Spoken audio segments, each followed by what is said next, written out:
Bonjour à tous et bienvenue dans cette vidéo. Aujourd'hui, nous allons parler de pseudo-classes et pseudo-éléments en CSS. Dans la vidéo précédente, on avait parlé des sélecteurs avancés. On avait vu quelques pseudo-classes et pseudo-éléments. Là, c'est une petite théorie sur ça pour que vous puissiez comprendre la différence entre les pseudo-classes et pseudo-éléments. Là, je suis sur un moteur de recherche. C'est ce que l'intelligence artificielle Copilot dit. Donc, euh, Voici la définition de pseudo-classe. Une pseudo-classe cible un élément dans l'état particulier sans avoir besoin de lui ajouter une classe dans l'HTML. Par exemple, on a la pseudo-classe du over, c'est-à-dire si je veux survoler l'élément balise, l'élément H1, je vais simplement rajouter H à H1, je vais rajouter deux points over pour identifier que la souris suivra cet élément. Par contre, si je veux sélectionner un élément, par exemple, input type texte, je veux récupérer peut-être l'élément actif sur le champ. Je vais mettre devant la balise deux points focus. Et quand il s'agit de l'élément actif, genre un élément qui a été cliqué à l'intérieur, je vais rajouter deux points actifs. Et ce genre de choses, on a comme exemple button deux points actifs pour dire que lorsque je vais cliquer sur le bouton, voici l'instruction qu'on veut faire. On a aussi l'élément $firstChild qui signifie premier enfant d'un parent. Là, si je veux récupérer le premier enfant du paragraphe, je vais mettre P firstChild et puis je vais définir le texte en bold, en gras. Ensuite, on a $lastChild qui signifie dernier enfant d'un parent. Donc, on peut récupérer le dernier enfant d'une balise LI, par exemple, en faisant LI $lastChild. Et puis, on va changer la couleur de ce LI-là en question. Et on a aussi le $nthchildN, c'est ce qui signifie cible un enfant selon sa position. Si je veux cibler l'enfant qui a la position 2, je peux mettre directement, remplacer le N par 2 directement. Et puis, on a $checked qui signifie élément coché. Par exemple, si l'élément c'est un input type checked, je peux mettre input $checked pour dire si le input a été coché, je veux que tu changes le background de ce input type-là.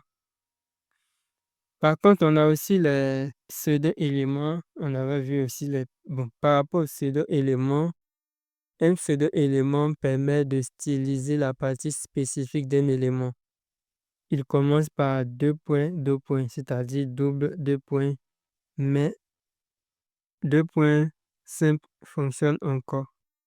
Donc, on a deux points before qui insère du contenu avant l'élément. Par exemple, P2.2.before, je peux modifier le contenu en rajoutant une flèche avant l'élément.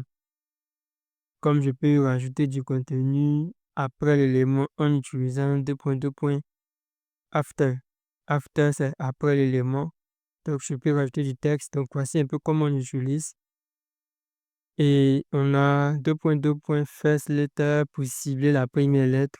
Je peux décider qu'au niveau du paragraphe, je modifie la taille de la première lettre. Donc, ça peut donner un style un peu particulier.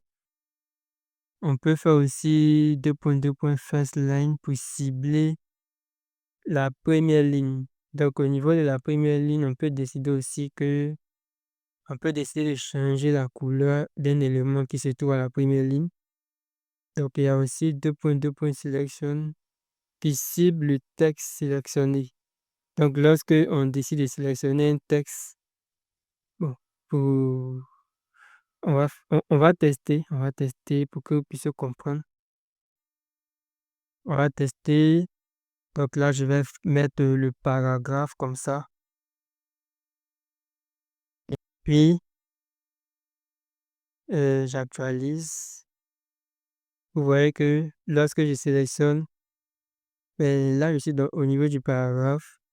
Lorsque je sélectionne, oh, ça, qu'est-ce que c'est? Pourquoi ça Ah non, ça, c'est une div, c'est normal. Ça, c'est une div. Ici, c'est un élément, je vais inspecter, ça, c'est un H2. Donc ici, c'est un élément paragraphe. Donc, voilà. Ou bien même, je vais mettre body carrément. Je vais mettre body carrément pour me faciliter la tâche. Ok, donc j'ai changé, j'ai mis sur la balise body la sélection. Donc, quand je vais actualiser, quand je sélectionne ça, vous voyez que c'est le background est en jaune. Par contre, je peux décider aussi de changer la couleur pour mettre sur du green ou bien gold. Euh, bah, c'est, il faut que la couleur soit un peu foncée, donc on va mettre green. On va actualiser. Quand je sélectionne, vous voyez un peu, ça change. Quand je sélectionne, vous voyez un peu le background du texte a changé. Et puis la couleur du texte aussi a changé. Donc ce sont des petits trucs comme ça qui peuvent nous permettre de personnaliser.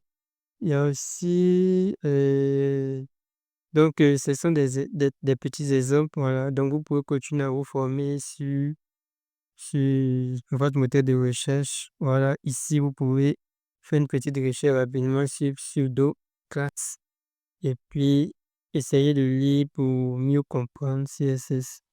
Voilà. Donc c'est un peu ça.